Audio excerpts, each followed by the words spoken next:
Voilà, bonjour les amis. Alors aujourd'hui, nous sommes lundi, nous retrouvons l'évangile de Luc, toujours au chapitre 12, les versets 13 à 21, et nous restons quand même dans des questions d'argent. Voilà.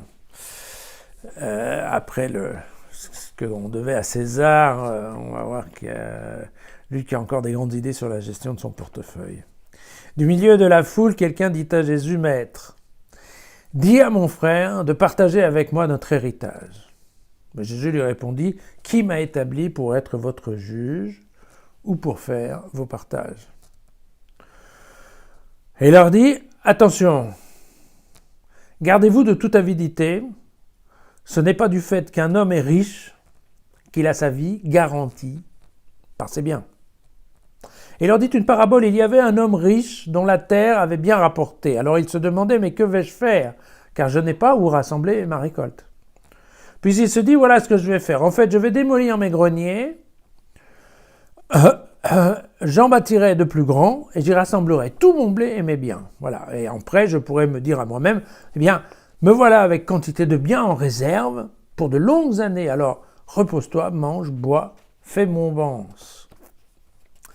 Mais Dieu lui dit, insensé, cette nuit même, on te redemande ta vie. Et ce que tu as préparé, qui donc l'aura? Voilà ce qui arrive à celui qui amasse un trésor pour lui-même au lieu de s'enrichir auprès de Dieu.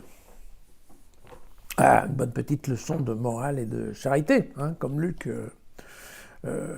les aime. Alors vous avez, on retrouve ce discours, vous savez, Luc est face à la foule, hein, je vous avais dit, avec d'un côté les pharisiens, de l'autre côté les disciples, et un certain nombre de gens qui ne savent pas trop de quel côté pencher. Et on était jusqu'à maintenant sur la question de la foi et des risques encourus avec la proclamation de l'évangile, mais le message était globalement oser proclamer l'évangile. Et là maintenant, on se retrouve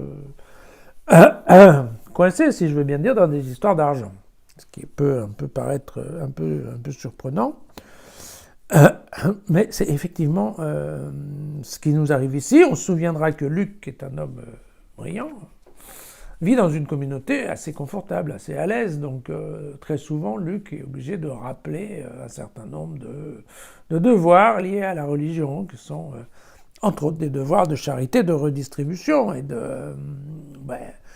d'arrêter aussi cette avidité permanente de gagner plus.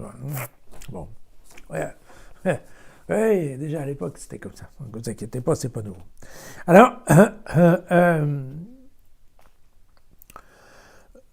la tradition juive de l'héritage, et d'abord la loi est précise sur le sujet. Hein, c'est que effectivement, quand une personne meurt, il y a une division entre ses fils, mais l'aîné prend le double des autres. Tout simplement parce que l'aîné va avoir à la charge les veuves et les enfants de la famille. Voilà, c'est ça le principe. Mais, indépendamment de cette question de la répartition des biens, la tradition juive, elle est de conserver l'héritage en commun, d'accord, de partager, mais de ne pas diviser, d'accord. Pourquoi? Vous savez, je crois qu'on en avait parlé, c'est la question du troupeau, des terres, où on n'a jamais intérêt à avoir plusieurs petits troupeaux, il vaut mieux un gros troupeau, et c'est la même chose pour les terres. Donc en fait, l'idée de la tradition juive, c'est dans la mesure du possible. Bon, certes, on sait chacun quel est le poids de chacun, mais par contre, l'ensemble, on le maintient ensemble. Voilà, c'est ça l'idée. Alors, il va de soi, hein, qu'au milieu, il y a le fils prodigue qui va demander sa part. Hein, donc effectivement, ça peut être pensé, si on veut bien, mais très clairement, c'est mal vu. Voilà, dans la tradition juive du temps de Jésus, c'est pas courant d'une part, hein, et puis c'est pas très bien vu non plus. Voilà. Alors, et c'est pour ça que globalement, l'homme vient demander de l'aide. Normalement, un rabbin aujourd'hui, c'est à Jésus, qui est considéré comme un rabbin. Et donc, tout ça paraît, globalement, quand même assez logique. Alors, la parabole, alors évidemment, Jésus répond en fait en citant un peu en s'inspirant du livre de l'Exode, puisque vous savez qu'au livre de l'Exode, il y a un moment comme ça où Moïse, qui est sorti du palais, voit des frères juifs qui se disputent, et il vient, il les sépare. Il les sépare, et il y en a un qui lui dit « Mais qui es-tu pour nous juger ?» quoi. Et donc c'est évidemment la phrase qu'on retrouve ici « Qui m'a établi pour être votre juge ?» Donc quelque part, en effet, Jésus refuse ce rôle, disons, de juge, globalement, hein. Mais il refuse aussi cette notion de partage, en fait, de division. Voilà, c'est ça. Hein. Jésus n'est pas un apologiste de la division, il est au contraire, il est pour le rassemblement, voilà, des gens, des biens, en général de tout.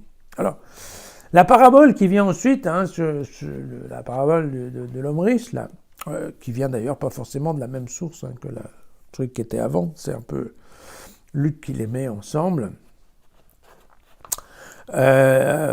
Voilà, c'est l'idée d'un homme hein, qui pense pas à l'envie du royaume, il est habité juste par la peur de manquer, et donc il fonctionne avec un raisonnement complètement économique, égocentrique, et voire un peu cynique par rapport aux autres, dont il se fout absolument complètement. Ceci étant, cette idée de dire... Enfin, vous savez, c'est le carpe diem, en fait, hein, profite de la vie, profite de la journée. C'est quoi? C'est fait partie de la philosophie grecque, qui est de dire, oui, profitons de la vie, et surtout, eh bien, une fois qu'on a bien gagné, bah, ok, profitons-en. C'est le bonheur de manger, de boire, de faire l'amour, avant que la mort arrive. Voilà. Et donc, c'est en effet une tradition populaire, en tout cas une philosophie populaire, c'est un mouvement de fond dans les idées, que, effectivement, Luc est en train d'essayer de contrecarrer quelque part en disant c'est pas tout à fait quand même comme ça que ça se passe. Pourquoi? Parce que, donc, il répond très clairement sur la question de la propriété de la vie, hein, et donc ça, c'est quelque chose qui est aussi une réflexion très juive, hein, c'est de dire qu'on n'est pas propriétaire de sa vie. Okay, donc, il est bon de rappeler cela, surtout à des gens qui sont propriétaires de pas mal de choses, c'est quand même que quelque part on peut être propriétaire de tout, mais pas de sa vie. Et puis il y a une dimension théologique qui vient bien entendu derrière, qui a un caractère moral, voire d'éthique, c'est-à-dire que vous savez, je vous en avais parlé quand on a parlé de Saint-Luc, c'est-à-dire que la parousie ne se fait pas. Donc la mort de l'homme, en fait, va se passer avant que Jésus revienne. D'accord? Maintenant, au temps de Luc, tout le monde a compris. C'est foutu, quoi. Hein? Okay?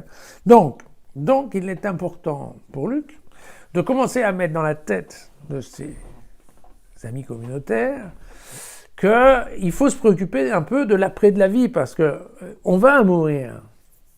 On va connaître la mort terrestre. Qu'est-ce qu'on fait? Qu'est-ce qui se passe après? Et donc, cette idée de réfléchir à l'après, c'est quelque chose, voilà, qui est un peu nouveau. Hein. Jusqu'à maintenant, en fait, avec l'idée juive, vous savez qu'il va y avoir un Messie qui arrive et qu'il va y avoir le jugement dernier. Bon, comme eux, ils se disent, bon, de toute façon, là, Jésus, il revient demain. Bah, après la vie terrestre, ça se pose pas trop, puisque de toute façon, bah, Jésus va être passé et il va nous juger. Alors, vous voyez que là, typiquement, bah, Luc remet les choses dans un certain ordre et dans une certaine dimension de l'espace, en disant, non, attendez, vous allez commencer par mourir. Et donc, il faut vraiment se préoccuper de cette question de la mort, et par rapport à deux choses, par rapport à la charité vis-à-vis des autres. Hein.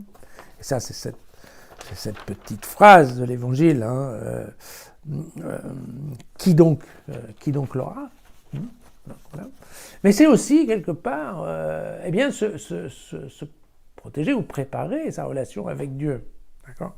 Et c'est dans ce sens-là où il y a vraiment un caractère un peu,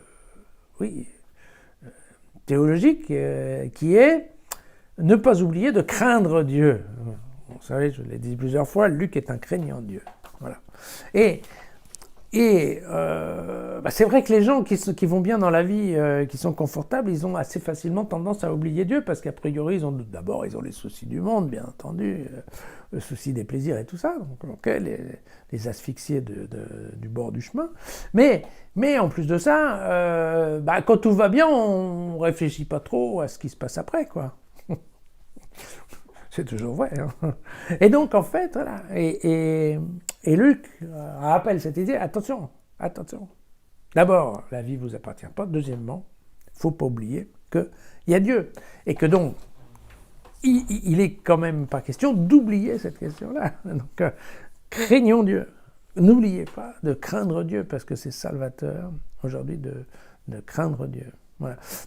C'est un passage qui a aussi, bien entendu, intéressé de nombreux exégètes. Alors, Luther, le Luther des protestants, lui, il va dire que non, la vraie richesse, c'est la richesse de la foi, mais que qui est riche de la foi, en fait, ensuite, parce qu'il va avoir cette richesse du royaume donné par Dieu, eh bien,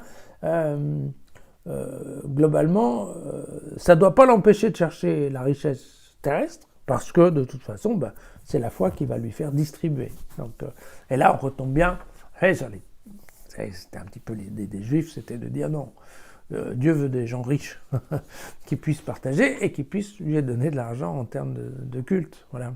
Et donc, c'est un petit peu l'histoire voilà, de Luther. Bon, typiquement, c'est quand même pas du tout la pensée de Luc.